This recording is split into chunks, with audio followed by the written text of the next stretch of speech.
You don't actually think Tory is innocent, do you? I do! I swear to God, I do. Let me run y'all through a timeline of events real quick. Tory Lanez goes independent. He's making $3 to $4 million a month on Spotify, Apple Music, all that. Roc Nation, Jay-Z, they all want a piece of that bread. So they tell him, yo, slide to the Roc Nation brand. Slides, whatever goes on, and then the world shuts down, not even like 2 months later. So what does he do? He does quarantine radio. Yo, he had people on like Drake, Justin Bieber, Chris Breezy, every big name you could think of, showing them and giving confidence to all the biggest artists in the world, showing them that labels, contracts, all that, you don't need none of that in this new digital media bullshit. So what does he do? He backs out with Jay-Z. He tells him, yo, I kind of got my own motion going on. I don't understand why I was signed to another label and sell my catalog, because in 10 years from now, this $3 to $4 million is gonna make me $400 million, $600 million. So I'm good, I'm back out. Jay-Z feels slighted by that. So by this point, Tory Lanez has quarantine radio going for himself, where he's had people on like Drake, JB, Chris Breezy. And so what does he do to celebrate after he got his masters back? He's making $3, $4 million a month. He shoots Megan Thee Stallion in the foot. Like, come on. 2 days after that, Sean Hawley, his lawyer at the time, I'm assuming, hypothetically, allegedly, then told him, yo, go put out a statement before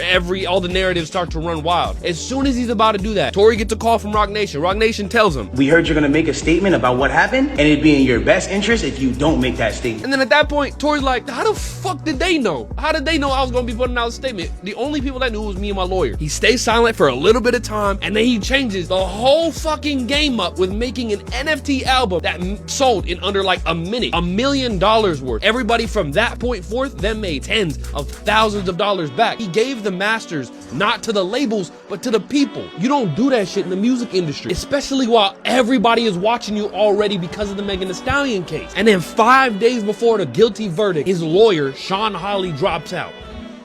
Why? Because he didn't take the plea majoritively. Fast forward all the way to October of 2024. We're talking like just a couple months ago. Files a complaint with the state bar claiming there's an ethics issue, saying that there's a conflict of interest. Sean Hawley comes back and says, nah, gang, no. I don't know what you're talking about. We never represented Roc Nation or Jay-Z, which is true. But they did not look into what I looked into, because I found out that there very obviously is somewhat of a conflict of interest. Hold up, let me spit game. You see, I found out that she had a daughter named Nayanna Hawley. I went on Nayanna Hawley's website. What did I see? She was a background vocalist in the same year of 2021 for Beyonce, but also in the Super Bowl halftime show in 2021. Not to mention, after I dropped that video that you just watched, she closed her website. The website is closed down, completely revamped it. There is no mention of a Super Bowl halftime show, nothing. So people tell me I'm tripping. I'm the only one that looked into her daughter? Nah. Like I said, go watch that video back. I'm about to make an entire series on it. I'm gonna call that shit Defending Tory.